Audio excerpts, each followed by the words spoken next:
ಈ ದಿನದ ಸ್ಪೆಷಲ್ ಶಾವಿಗೆ ಬಾತ್ ಮಾಡುವುದು ಹೇಗಂತ ನೋಡ್ಕೊಂಡು.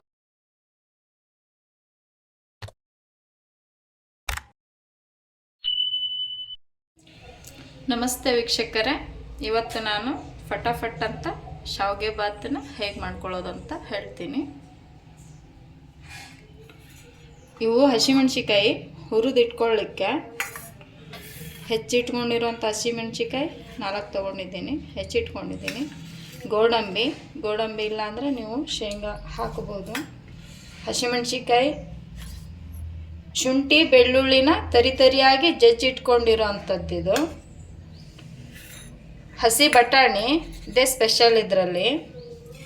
ಗಾರ್ನಿಷಿಗೆ ಕೊತ್ತಂಬರಿ, 1 ಎಸಳು ಕರಿಬೇವು, 1 ಸಣ್ಣದ ಟೊಮಾಟೊ, 2 ಮೀಡಿಯಮ್ ಸೈಜಲ್ಲಿರೋ ಈರುಳ್ಳಿ ಸಣ್ಣದಾಗಿ ಹೆಚ್ಕೊರಿ, 1 ದೊಡ್ಡ ಕ್ಯಾರೆಟ್ ತೊಗೊಂಡಿದ್ದೀನಿ, ಸಣ್ಣದಾಗಿ ಹೆಚ್ಚಿಟ್ಕೊಂಡಿದ್ದೀನಿ. ಶಾವಿಗೆ ಇದು ಲೋಟದಲ್ಲಿ ತೊಗೊಂಡಿರೋ ಉದ್ದೇಶ ನಿಮಗೆ ನೀರಿನ ಅಳತೆ ತೋರ್ಸೋಕ್ಕೋಸ್ಕರ ಲೋಟದಲ್ಲಿ ತೊಗೊಂಡಿದ್ದೀನಿ.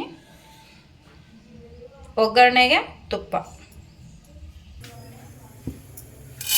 ಶಾವಿಗೆನ ಹುರ್ಕೊಳ್ಳೋಣ. ಈ ರೀತಿ ಇರ್ಬೇಕು ಶಾವಿಗೆ. ಹುರ್ಕೊಳ್ಳೋಣ.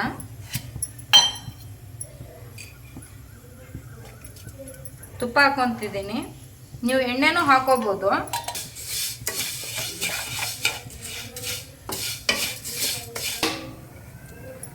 ನೋಡಿ, ಭಾಳ ಹೊತ್ತಿಸ್ಕೊಳಕ್ಕೆ ಹೋಗ್ಬೇಡ್ರಿ, ಇಷ್ಟೇ ಇರಬೇಕು ಶಾವಿಗೆ ಹುರ್ಕೊಳ್ಳೋ ವಿಧಾನ. ಇಷ್ಟೇ ಕೆಂಪಗಾಗುವಂಗೆ ಹುರ್ಕೋಬೇಕು. ಇವಾಗ ಒಂದು ಪ್ಲೇಟಿಗೆ ಟ್ರಾನ್ಸ್ಫರ್ ಮಾಡ್ಕೊಳ್ಳೋಣ.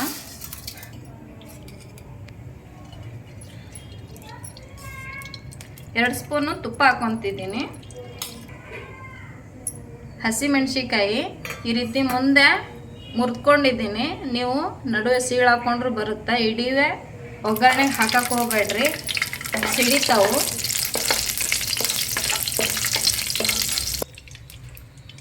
ಈ ಥರ ಹುರಿದು ತಗೊಂಡ್ಬಿಡ್ಬೇಕು ಪ್ಲೇಟಿಗೆ.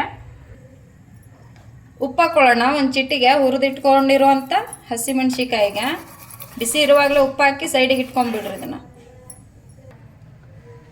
ತೊಗೊಂಡಿರುವಂಥ ಗೋಡಂಬಿನ ಹುರ್ಕೊತಿದ್ದೀನಿ. ಹುರಿದು ತಗೊಳ್ಳೋದು ಕೆಂಪುಗೆ.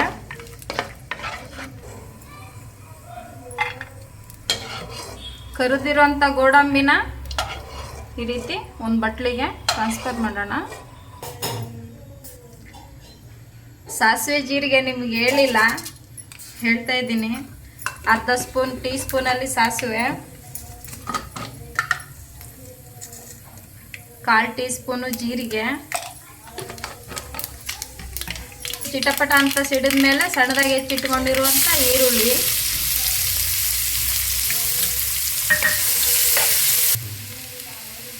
ಈರುಳ್ಳಿ ಇಷ್ಟೇ ಆಗಬೇಕು, ಲೈಟಾಗಿ ಕೆಂಪಾಗಬೇಕು ಅಷ್ಟೇ, ಜಾಸ್ತಿ ಕೆಂಪು ಮಾಡ್ಕೋಬೇಡ್ರಿ. ಇವಾಗ ಜಜ್ಜಿಟ್ಕೊಂಡಿರುವಂಥ ಶುಂಠಿ ಬೆಳ್ಳುಳ್ಳಿ ಪೇಸ್ಟ್ ಹಾಕೊತಿದ್ದೀನಿ. ತರಿಯಾಗಿ ಜಜ್ಜಿಟ್ಕೊಂಡಿದ್ದೀನಿ. ಹಸಿ ಬಟಾಣಿ ಹಾಕೊತಿದ್ದೀನಿ, ಅರ್ಧ ಬಟ್ಲಿಗೆ, ಸಣ್ಣ ಬಟ್ಲಲ್ಲಿ. ಕ್ಯಾರೆಟು ಒಂದು ದೊಡ್ಡದಿದೆ, ಹಾಕೊತಿದ್ದೀನಿ. ಸಣ್ಣದಾಗಿ ಹೆಚ್ಚಿಟ್ಕೋರಿ ಕ್ಯಾರೆಟ್ನ.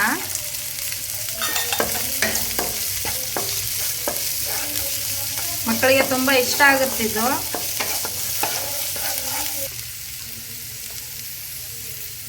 ಅರಿಶಿನ ಪುಡಿ ನಿಮ್ಗೆ ಇಷ್ಟ ಇದ್ರೆ ಹಾಕೋಬೋದು, ಇಲ್ಲ ಸ್ಕಿಪ್ಪು ಕೂಡ ಮಾಡ್ಕೋಬೋದು. ನಾನು 1/4 ಟೀ ಸ್ಪೂನ್ ಹಾಕೊತಿದ್ದೀನಿ.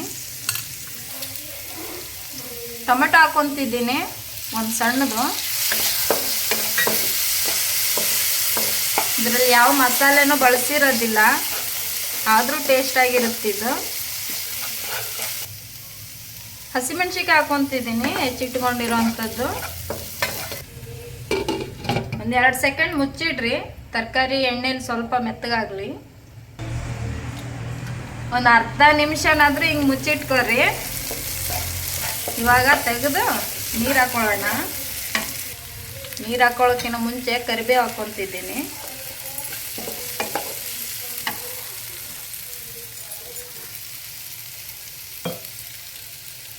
ನಾನು ಹೇಳಿದ್ನಲ್ಲ, 1 ಮುಕ್ಕಾಲು ಲೋಟ ನೀರು ಹಾಕೋಬೇಕು 1 ಲೋಟ ಶಾವಿಗೆಗೆ.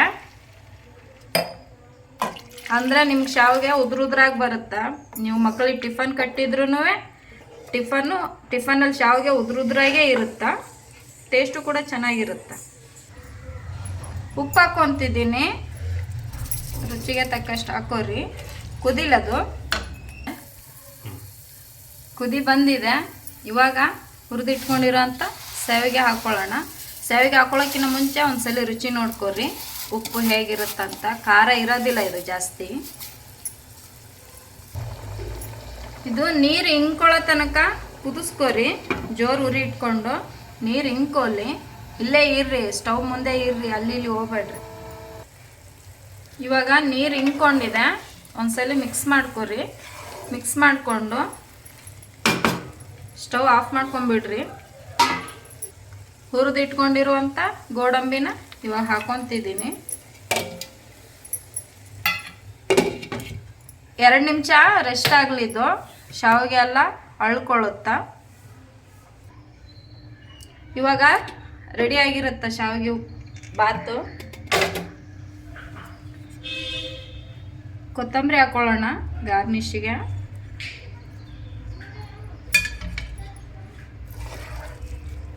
ಒಂದು ಮಿಕ್ಸ್ ಮಾಡಿರಿ. ನೋಡಿ ಹೇಗೆ ಉದ್ರಾಗಿ ಬರುತ್ತೆ ಅಂತ. ಮುದ್ದೆ ಅಂತೂ ಆಗಲ್ಲ ಇದು. ಶಾವಿಗೆ ಬಾತು ಇವಾಗ ರೆಡಿ ಆಗಿದೆ. ಬಿಸಿ ಬಿಸಿದಾಗಿ ಕೊಡ್ಬೋದು ನೀವು ಊಟಕ್ಕೆ, ನಾಷ್ಟಕ್ಕೆ. ಸಾರಿ,